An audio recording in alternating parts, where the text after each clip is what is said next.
That's absolutely correct. I remember when I got him on the phone, he said, "It's so nice to talk to you, Governor, but why are we talking?"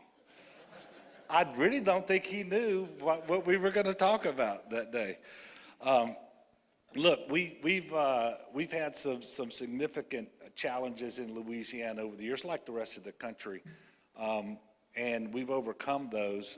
And the ability of Louisianans to overcome adversity and emerge stronger and more determined than ever, I think is remarkable. But it's truly remarkable here in central Louisiana because, quite frankly, we've all had our fair share of natural disasters, but you've had some economic challenges here too.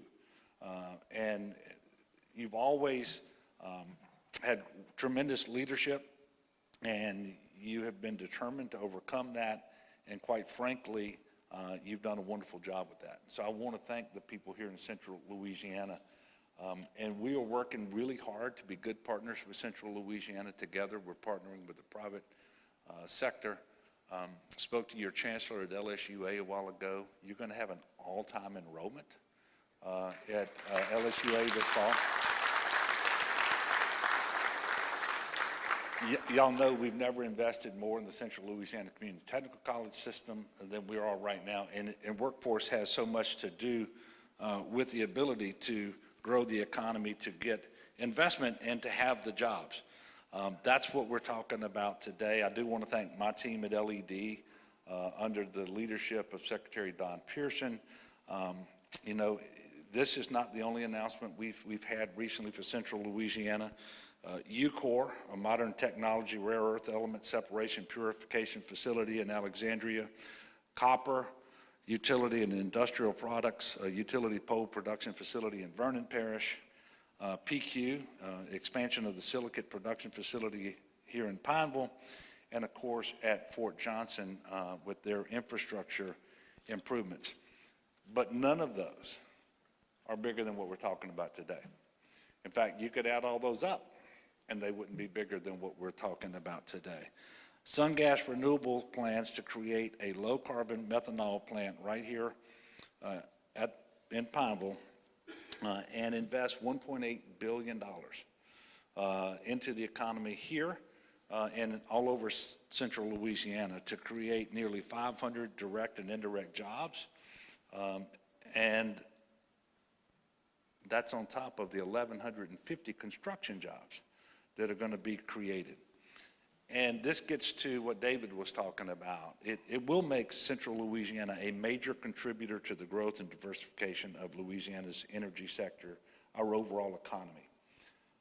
And I will tell you, we've been very successful in getting investments over the last couple of years for all of our traditional industries, but then on renewable energy in particular.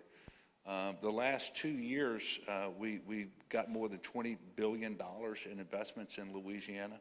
We were at $20 billion in 2023 at the halfway point. I told Don he had to get to at least 30 this year. So we're working it very, very hard. And I want to talk a little bit about what they're doing, because we do have a climate action plan, and we want to get to, and we have a commitment to get to net zero by 2050. You got to go back to 2005 levels of CO2 emissions. So when you have a negative, that really helps, because it's just like what it sounds. You're going to be subtracting. And that's the easiest way to get there. And when you overlay this methanol production with carbon capture and sequestration, your carbon intensity is negative. You get to subtract. And so it's a huge part of making this overall project one that comports with the goals of the state of Louisiana, but also with the 45Q tax credit. The sequestration is a huge part of the business plan that makes this a viable project. And so I look forward to helping to make that possible by getting primacy from the EPA before the end of the year on the Class 6 permits. We're going to have that in Louisiana so that you all can deal with us. We actually have more geologists that work for us in Louisiana than all of Region 6 out of Texas that has 5 states that they would have to be trying to permit for. So it only makes sense. And Louisiana is ideally suited because we have the pipeline density, we have the geologic formations that can permanently and safely sequester CO2, and we have pine trees, a lot of them. A few less now than we had a couple weeks ago, but I'm excited about this.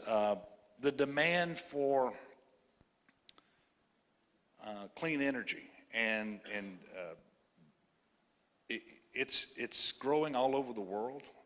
That's why Maersk is here today. They have their own commitments that they're going to make. They're being held responsible by their shareholders and board of directors and that sort of, but that's just one example. It's happening all over the world. And by being on the front end of this, we're going to position ourselves not for success just next year and for the next few years, but for a very, very long time. It is no accident that the IP facility sat vacant for 14 years, and what is getting it restarted is clean energy. This is very intentional. And if we want to be an energy state 50 years from now, like we've been for the last 100 years, it will only be possible because we embrace the transition and all of the above approach to energy in Louisiana. Yeah, oil and gas remains incredibly important, and we're going to support that industry. But we're going to support the emerging clean energy industry as well. And that means that we welcome Sungas Renewables for this massive investment in Louisiana. We thank them, and we will make absolutely sure they never have cause to, for a minute, think whether they made the right decision. They will never have occasion to do that. And so thank you all for being here today. I do ask you to pray for rain. A lot of rain, not a little bit of rain. And we're going to get through this like we get through everything. But thank you all so much. It's good to be back in Pineville. I'm excited anytime we're talking about investment, anytime we're talking about jobs, anytime we're talking about clean energy and good people, and we're doing all of that today. And I think we're going to have some good food in a little bit too. Thank y'all, and God bless.